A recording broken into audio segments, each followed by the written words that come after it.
Las sinagogas son hoy en día las embajadas del pueblo de Israel en el mundo, pero hubo una época en donde todos los judíos nos congregábamos en un solo lugar. ¿Qué era el Beit HaMikdash? ¿Es mentira que el Kotel Amaraví, el muro occidental, es el lugar más santo del mundo? El gran templo fue 2 veces destruido. ¿Bajará el tercero del cielo? Sobre estos temas vamos a estar hablando hoy en Final Abierto. Bienvenidos, mi nombre es Jacob Lipsik. Y mi nombre es Jonathan Berim y tenemos hoy el cierre de esta temporada, primera temporada de Final Abierto. Impresionante. Cuando empezábamos, dijimos, bueno, tal vez llegamos a hacer 8 episodios y no mucho más. Ahora nos sobran los temas, así que vamos a poner un freno después de este episodio y vamos a continuar. Igual en el medio van a ir enterándose de algunas novedades y demás Seguro, que vamos a ir seguro. comunicando. Seguro. Pero bueno, este episodio número 40 le vamos a dedicar al Beit HaMikdash. Aparte estamos, para que lo esté escuchando en vivo, o sea, apenas lo publicamos en la semana de Tisha B'Av, que justamente se recuerda y se conmemora la destrucción del templo, de los De templos, dos. vamos a ver de cuántos fueron. Pero bueno, vamos a empezar por el principio, como sería bueno hacer, que es que hay una mitzvah, el judaísmo tiene preceptos, tiene 613 preceptos, y uno de esos preceptos es construir una casa para Dios. Se aprende del pasú que dice, Beazule mikdash, beyahanti betoham, hagan para mí una casa, un santuario, y voy a residir en ustedes. Vamos a explicar quizás por qué esta diferencia de Claro. conjugación, pero de Tendría ahí que ser, surge, para el que está un poco despistado, tendría que ser que van a construir un santuario y van a residir en él. Sin embargo, el versículo dice, hagan un santuario y residiré en ustedes. así es.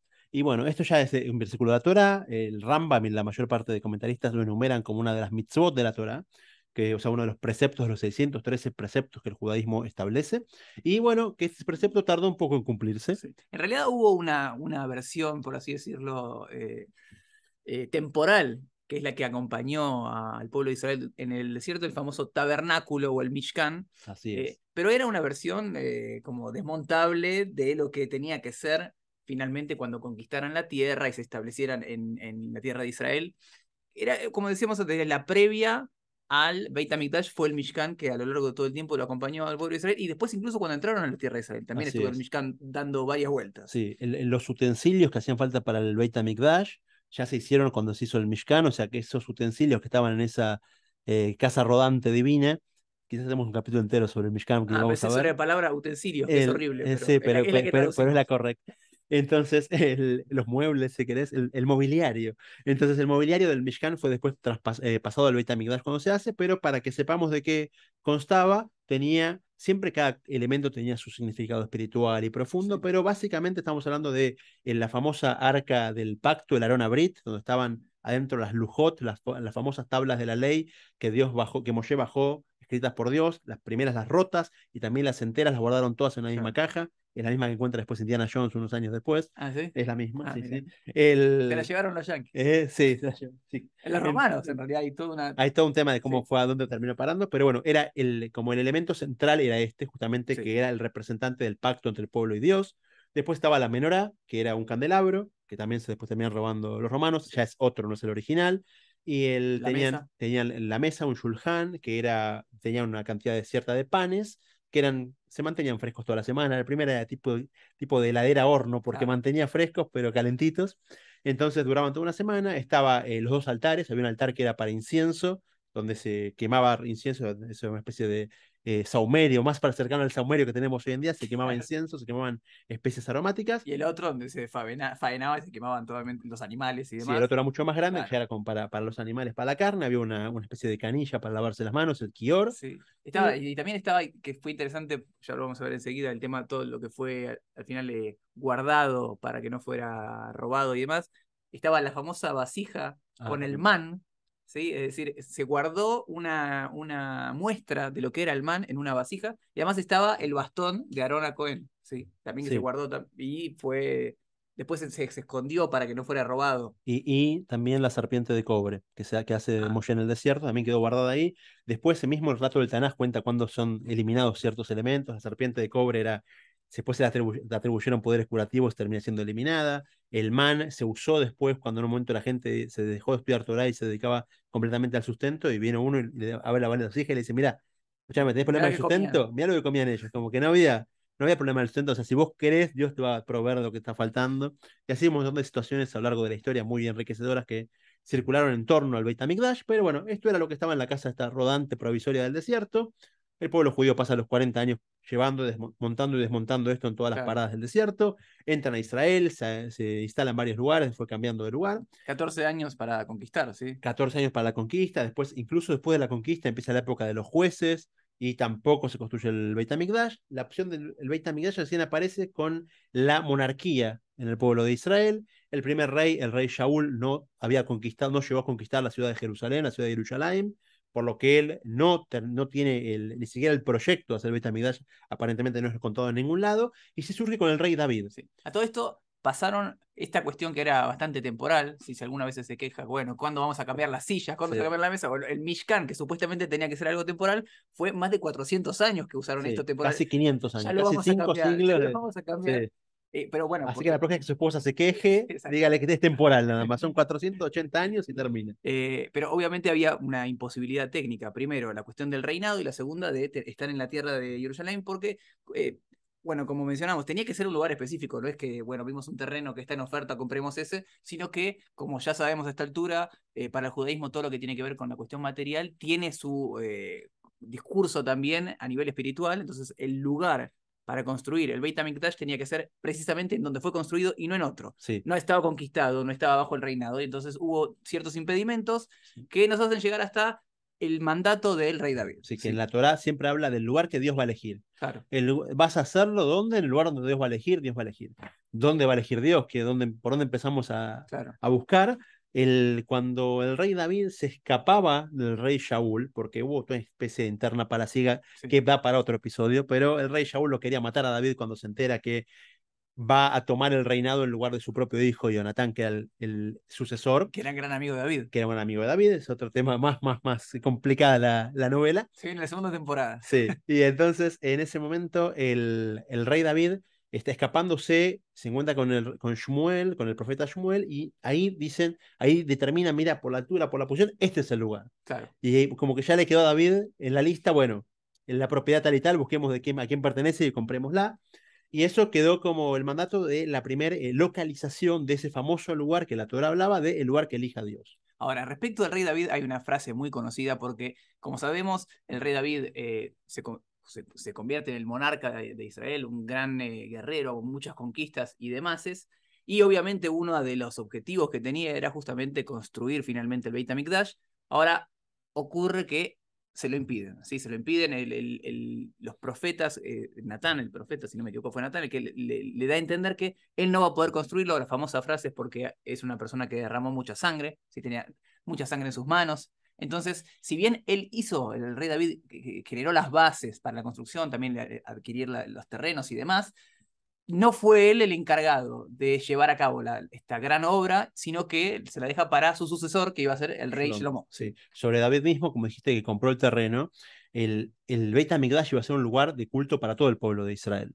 Entonces, la tierra en sí se había dividido en 12 territorios, eran 12 partes, y esas 12 partes pertenecían cada una a otra de las tribus de Israel.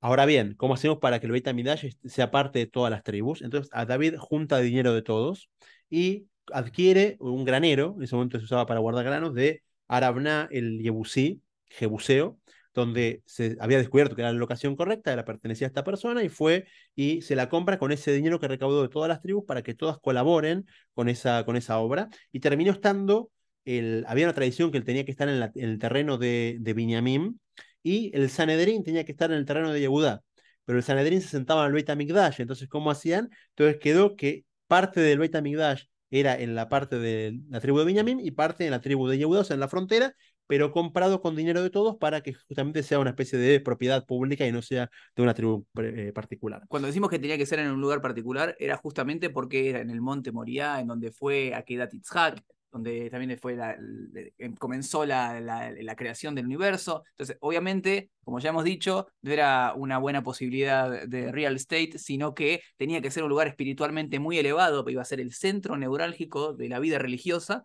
Entonces, por eso tenía que ser específicamente en ese lugar. Y como dijimos entonces, la tarea de construcción va a pasar de el rey David a su hijo Shlomo, que sin embargo no lo hizo inmediatamente. ¿Sí? Tampoco, Fue recién en tampoco. el cuarto año. David dejó todo armado, dejó hecho una carpa, incluso en el lugar correcto, con el arón ya puesto adentro. De hecho, le compró los materiales, todo, pero recién si en el cuarto año del reinado de Shlomo, o sea, después de 3 años de ser rey, Claro. que estamos contando el año en curso y no Ok, cuántos pasaron.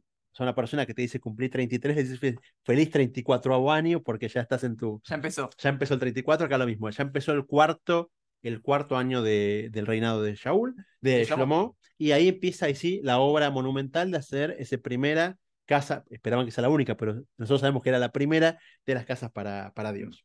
Tomó 7 años, un poco más de 7 años, 7 años y medio la construcción, lo cual para los estándares de la época, evidentemente lo hicieron rapidísimo, porque la construcción era enorme y no es que había una gran maquinaria y demás, más decenas de miles de personas estuvieron involucradas en la construcción, también hubo Sí, mucho material. Piensen que la cantidad de oro, plata, las maderas de los árboles y como toda madera que es de los árboles, las piedras, era todo una construcción impresionante que en simplemente 7 años fue construida. sí, y había que traerlo todo de otros lugares, de hecho, el rey Shlomo, como el nombre lo indica, Shlomo viene de Shalom, porque él, si bien el padre había sido, como dijimos, tuvo la necesidad de incurrir en varias guerras, él tuvo una época muy pacífica, entonces tenía muchísimas alianzas y terminó vía esas alianzas convenciendo a que, por ejemplo, los fenicios del Líbano, que eran los grandes productores por excelencia de madera, le manden sus famosos cedros, y así con otras alianzas fue construyendo, trayendo artesanos también, porque hacía falta no solamente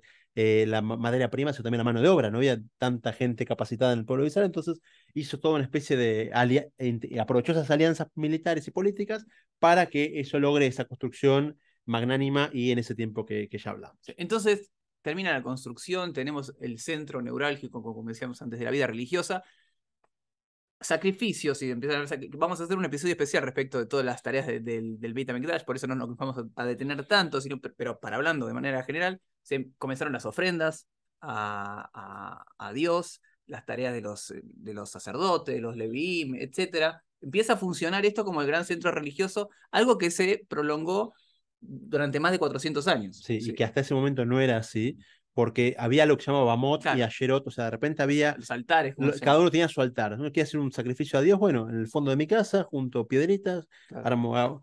abro la parrilla, saco el asado, pongo el asado espiritual para Dios y lo pongo ahí. Eso se anula con el Beit HaMikdash, como que se concentra todo el culto espiritual judío en un solo lugar. Y ahí se empezó, como dijiste, a mostrar los sacrificios.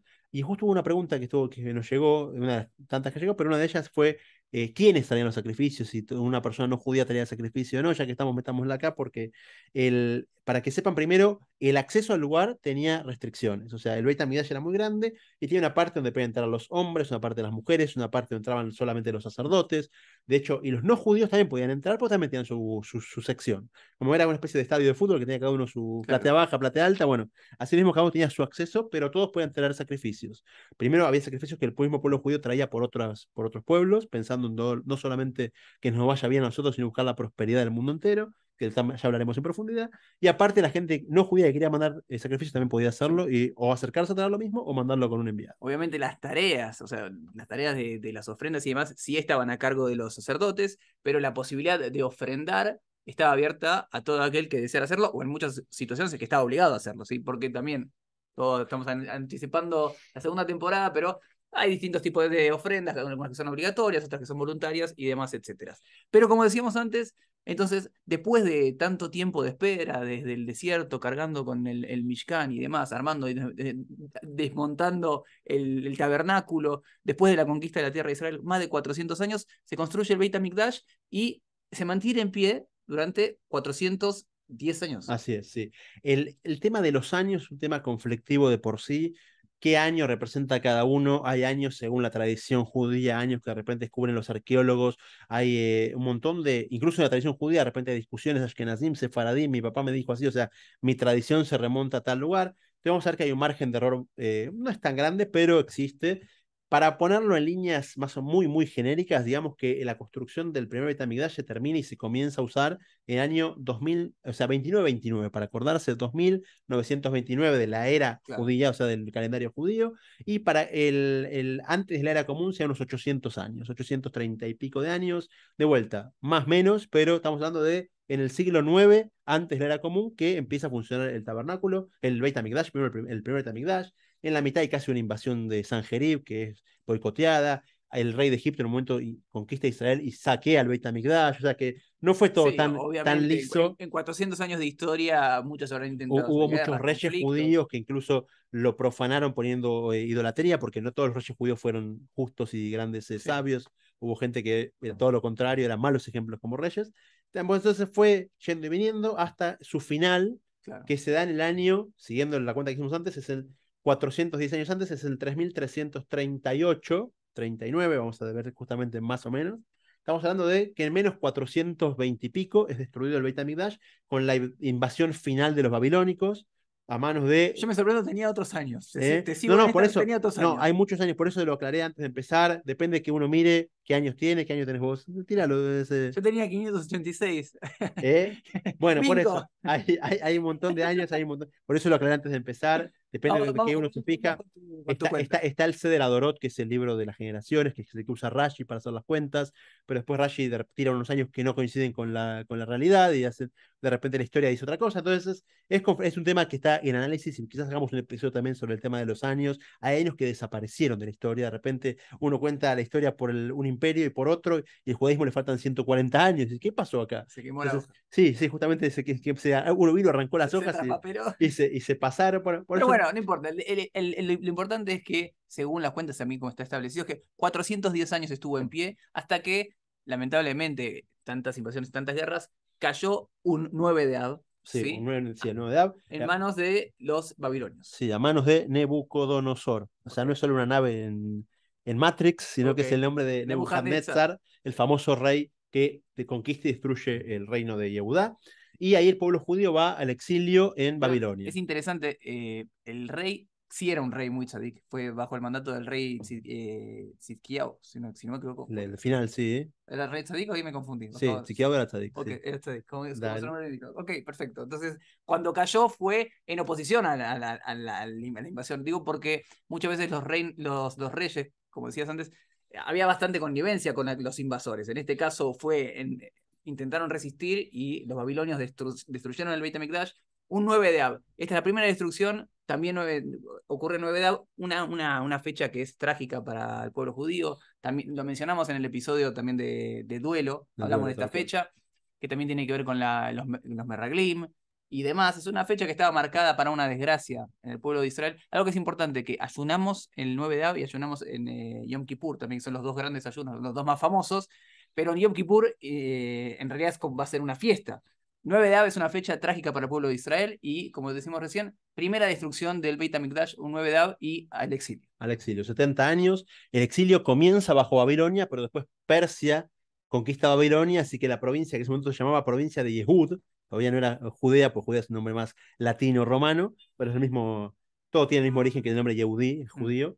Entonces quedan bajo dominio persa, pasa el milagro de Purim ahí también, ya pasará para otra cuenta, otro episodio. Pero el rey Ciro de Persia, Koresh, da la autorización de volver. Dice al pueblo judío, ustedes son una provincia mía, o sea, no van a ser autónomos, van a depender de mí, pero vuelvan a su lugar, vuelvan a su territorio y conquisten y reconstruyan el Beit HaMikdash. Esta reconstrucción vino varias veces porque primero estaban en Israel ya los samaritanos, que eran unas tribus que cuando Babilonia conquista hizo una especie de revuelta en pueblos, trajo de acá, puso allá, entonces en Judea instaló a los samaritanos que se hacían pasar por judíos, no eran judíos, es toda una historia que es quizás para otro episodio también. Estamos prometiendo Pero mucho, ¿eh? sí, va a haber varias temporadas, entonces Claro. parece. Entonces, Tenemos un contrato de 5 años.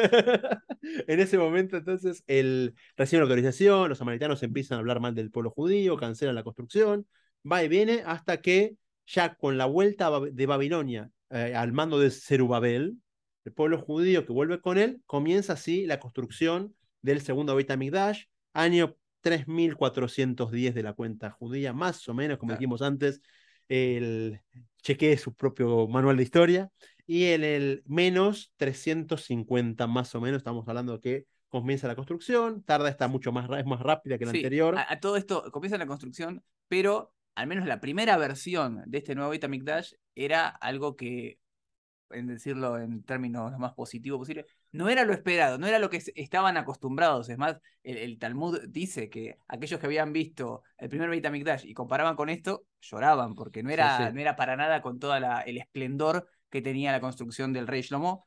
Algo que después fue corregido. Sí, Sí. vamos a ver cómo pasa corregido. Pero bueno, Zerubabel manda la construcción. A él se suma Ezra, que fue el líder espiritual del momento. Después se suma también Nehemías, que es el que fortalece el aspecto político porque hace las murallas de Jerusalén, les da otra vida política a la ciudad.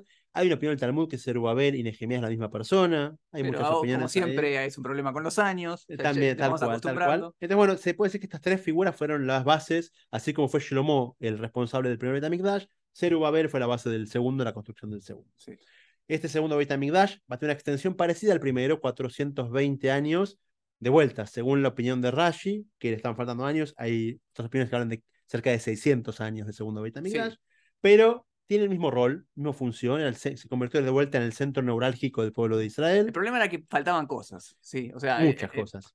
como dijimos antes, la construcción del primer Beit HaMikdash parecería ser, por más que obviamente cuando uno hace un resumen histórico te está salteando de un millón de conflictos y problemas internos y demás, pero era bastante, a falta de un mejor término, bastante orgánico. Es decir, venían con el Mishkan, se construyó y cuando Shlomo construyó el primer Beit HaMikdash, puso las cosas que estaban en el Mishkan, en el Beit HaMikdash. Ahora, en el medio hubo exilio, hubo conquistas y demás, y a la hora de reconstruir el Beit HaMikdash, faltaron objetos.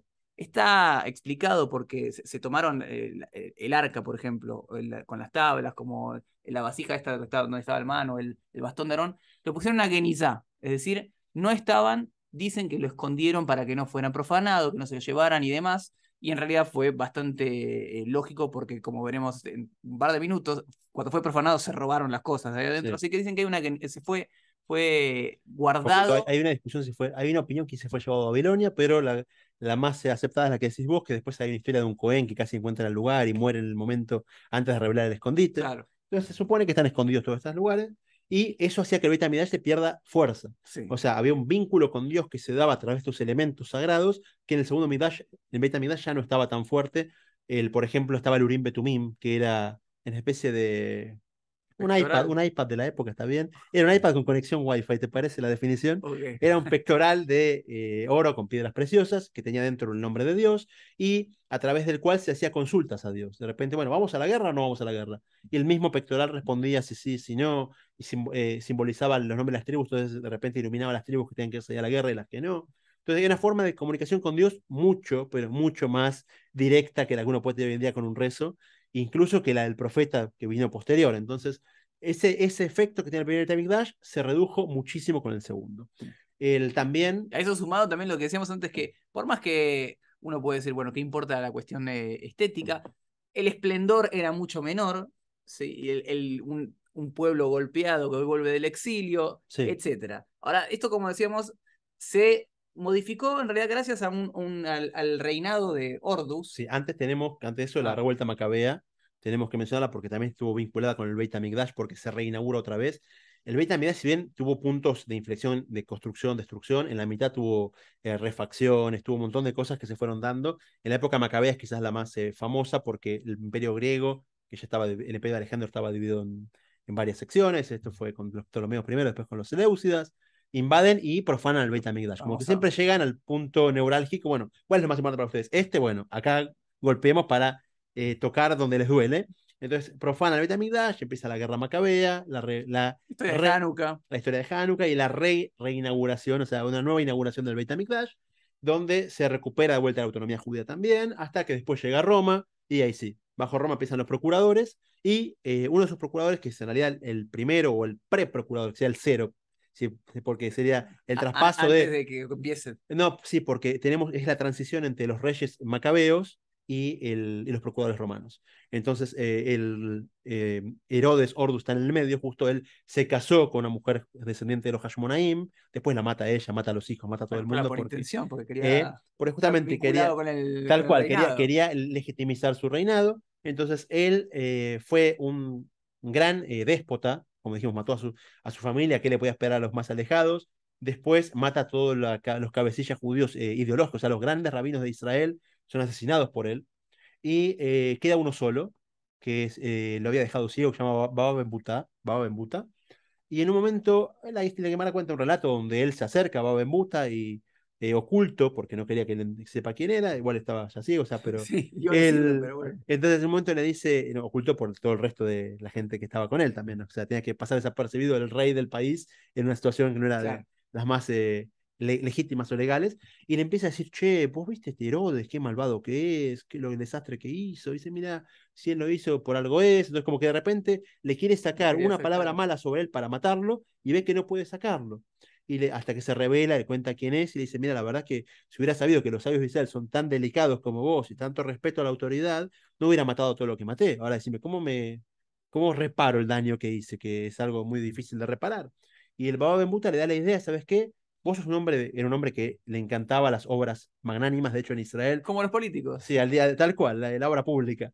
Así bien, ahí al día de hoy van a poder ver el Herodión, van a poder Keisaria, van a poder ver Masada, todas son obras de Herodes, todas las hizo él, incluso Merata Pelá también. Todas obras son obras que son impresionantes y sobrevivieron 2000 años porque tiene una obra, Claro. una arquitectura muy específica y muy bien hecha. Entonces le dice justamente a Herodes, le dice, ¿sabes qué? ¿Te gusta la obra? Ocupate del Beit HaMikdash. Tenemos un Beit HaMikdash que comparado con el de Salomón, el del rey de Shlomo, da lástima, o sea, la gente lloró, como dijiste vos, al verlo. Por favor, ¿querés consagrarte con el pueblo judío?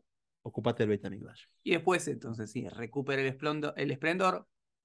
También el Talmud dice que el esplendor del segundo Beit HaMikdash también fue muy grande y demás. Sí, quien no vio una obra como la obra Claro. de Herodes, no vio una obra linda en su vida.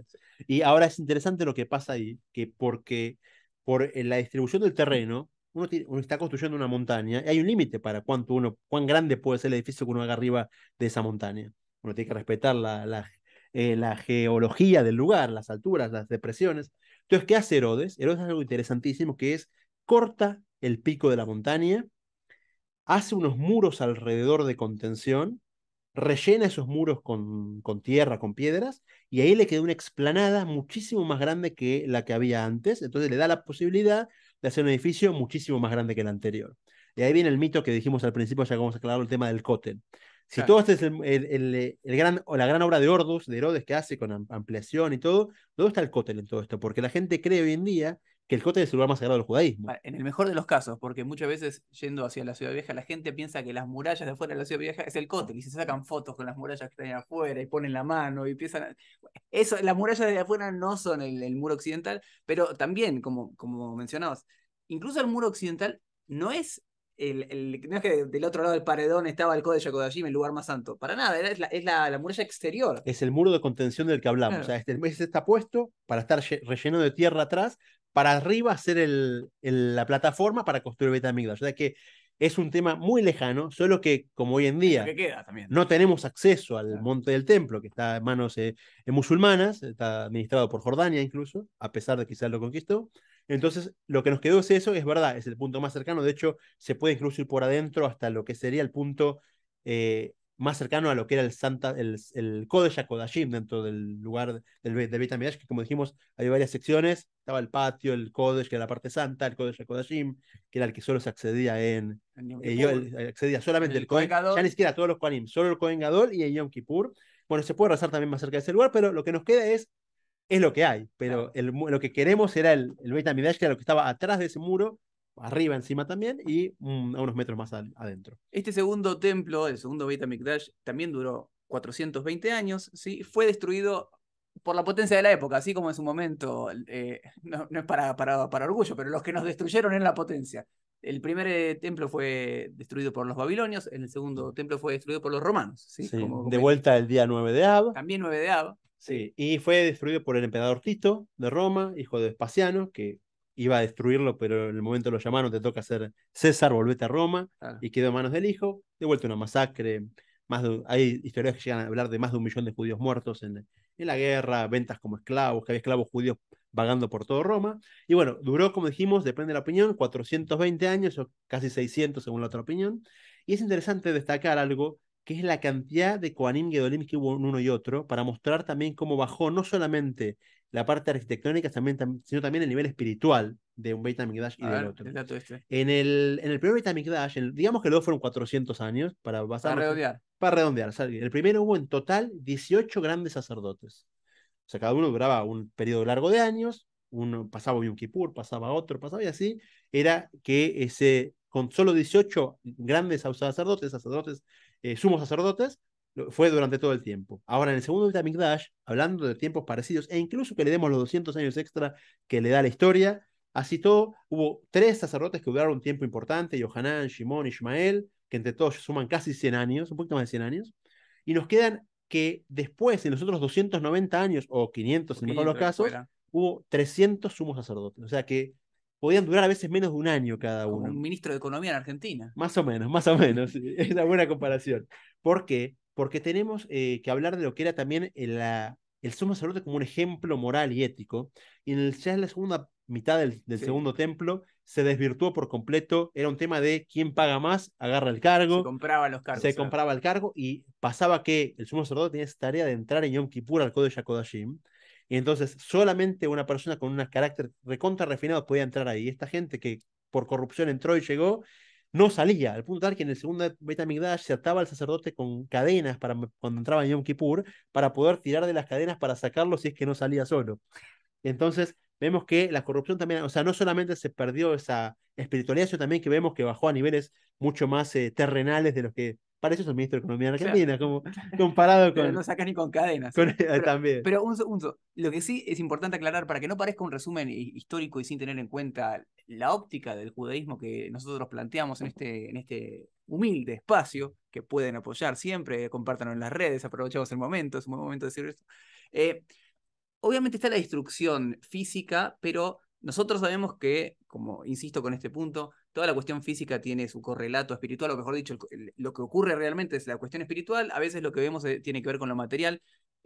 Las destrucciones materiales de los grandes templos en Jerusalén correspondían con una destrucción espiritual del pueblo de Israel. Está escrito que hubo, el primer gran templo fue destruido, más allá de que nosotros decimos fue destruido por el imperio babilonio, fue destruido porque hubo una decadencia espiritual en donde se rompían grandes, digamos, Mandatos. claro, grandes mandatos, pero básicos, que tienen que ver con asesinatos, que tienen que ver con relaciones promiscuas, que tienen que ver con idolatría.